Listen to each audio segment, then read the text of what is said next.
Hello everyone. Give a round of applause for Shrishti, one of the new faces for animal liberation, for her beautiful and powerful introduction to NARD. And also for Pranali. Pranali, where are you? One more round for her, who also aided with the organizing of this event. For Prachi, for Shankha, and also for Avinash, who sadly could not attend this event. But all of them helped with making this year's NARD Chennai possible. For Samaran, who sorted out the police permission and to help finding this spot. For Chennai police, who did not give us the permission near Besant Nagar beach, which we had asked previously. And while innocent animals are slaughtered on the streets, the police shows indifference. They refuse to give us permission to bring the remains of the deceased animals. So for their own funeral, all that we have are these photos and one epitaph, and no proper last rites for them. Welcome Chennai. Welcome to 2025 National Animal Rights Day. A day I wish we did not have a reason to observe. A day to commemorate and to mourn for the animals oppressed by humans day in and day out. A day to highlight the shame of humanity, of yours, of mine, of all of us, for how long we stood as the barrier towards the goal of liberation. So on this day, where we unite as one, to bow our head down, to pay tribute to the animals who have been oppressed by us in the past and now by others, I have something to say. I have failed the animals. I failed the animals because since childhood, I saw bullying, I saw oppression, I saw evil. And yet, when it came to acknowledging animals as the victims, to not be their oppressors, I did not prioritize that. I saw a classmate of mine whacking a crab with a stick, and that crustacean's body broke in two. And surely the Lady Justice would have wept in disappointment how I stood there shamelessly in silence. I failed the animals when I saw the goats and the chickens have their necks stabbed, fishes suffocated and sliced open, and their corpses defiled. When my dad took me to the butcher shop, and yet I never questioned my conscience. Instead, I lusted for their flesh. I failed the animals when I asked my mum to get me ghee so that I could learn how to make khichdi. Never questioning that before the milk is turned into clarified butter, it is a mother buffalo whose milk we steal, a baby whose birthright that we deny, while claiming we are superior to the other animals. I failed the animals when I saw polished leather shoes worn by military personnel and was in awe of how well they shine. Never connecting the dots, what a brutal end the fellow earthling would have met after a life full of torture. I failed the animals when I went to the zoo, mugging up the scientific names of various animals who were fascinating to photograph, but who were always sad and always inactive. Never figuring out that of course they are going to be sad, as if someone willingly walks into prisons, leaving their habitat behind, leaving their rest of the family behind.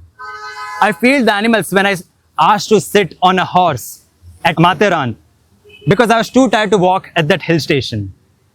And it took me 2 disgusting decades to even put it together so that I could finally acknowledge that, you know what?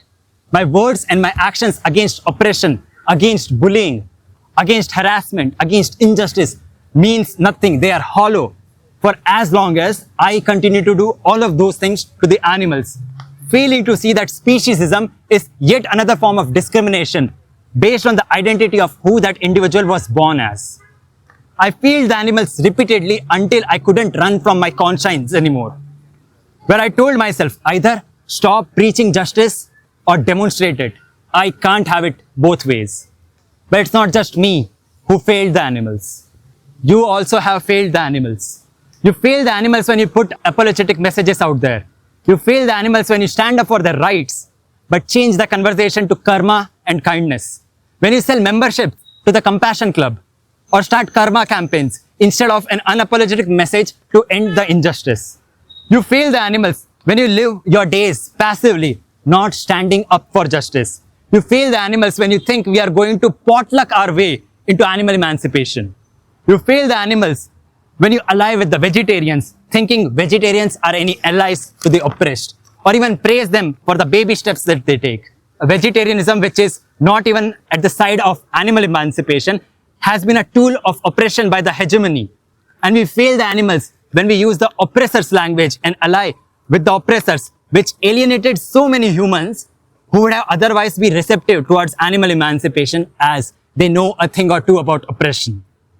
We'll keep on failing animals until you realize the word vegan does not even mention the victims for a movement which exists for their emancipation, and that it has been hijacked by people who think it is some sort of lifestyle decision about their identity, about their health, or atonement from their sins. Animal liberation is not about starting a cookery channel. Animal liberation is not about plant-based consumerism. Posting a soy milk latte or showing off a mango leather wallet is only going to show a larger disenfranchised community that this is a fancy lifestyle rather than a justice movement. We don't deeply bond over lifestyles. We bond over shared experiences of suffering and shared yearning for justice. We have failed the animals. We fail the animals when we do not call out the bigotry and the bigots in this movement, which hide behind the cloak of animal rights to further their bigotry. We can only call out bigotry when we are even aware of it. So we failed when we refused to even notice the problem in our movement. When we had the blindfolds on, thinking that this movement was flawless, that this movement can succeed with all the bigots masquerading around as if they understand oppression. When we compromise on the message of justice to accommodate the misrepresentations in this movement. What is this movement about? This is a movement to make people healthy? Is this a movement to introduce people to various flavors of plants? Is this a religious cult to help people earn karma? We are in this struggle as allies for animal emancipation. So let's start behaving accordingly. We fail the animals when we ourselves are apologetic, when we worry not to offend people while telling them the truth, when we shy away from calling animal slavery as slavery, animals rape as rape, animals murder as murder. Don't fail the animals by sugarcoating your words, please.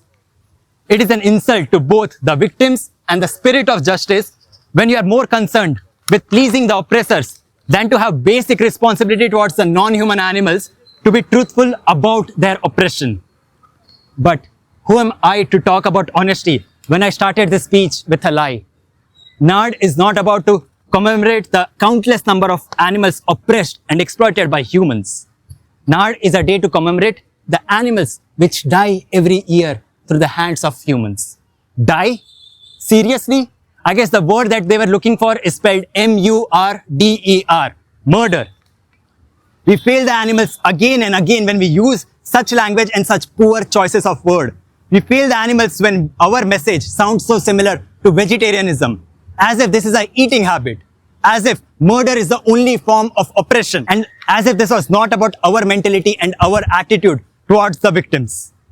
And we will continue to fail animals in various ways, especially in this country, when a wide variety of people are oppressed in the name of food politics, being called unclean, filthy, or impure by people who chose to be vegetarians while creating food insecurity for others. The same vegetarians who also oppress animals in every possible way, except for slaughtering animals for their flesh. We fail repeatedly when we mindlessly ally with the oppressors, the proud vegetarians, praising them for abstaining from only one form of oppression, while they are equally, if not more, guilty and responsible for oppressing others. And their apparent care for animal lives were not grounded in justice, but a weapon to propagate oppression while virtue signaling. Not anymore. I say not anymore. How long are we going to fail the animals again and again and again?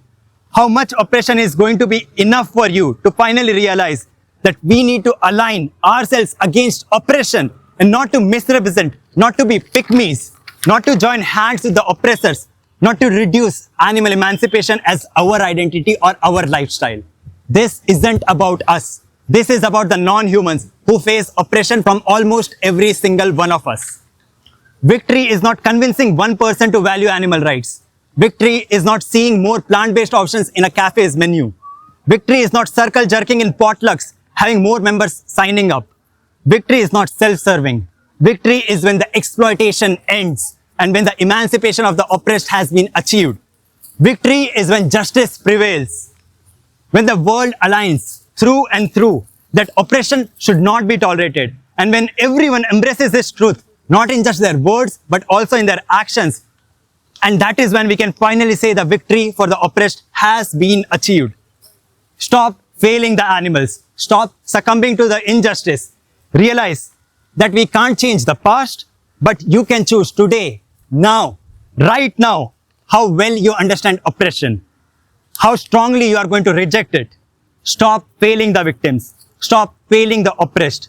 Stand in solidarity and strength to slash the weeds of the sickness at its root so that the seeds of indivisible justice can finally germinate. Bring back animals and rights in this movement which was meant for animal rights. Be responsible. Be unapologetic. Be radically brave and be ruthlessly against oppression so that this atrocity ends now once and for all. Long live the true spirit of liberation. Thank you.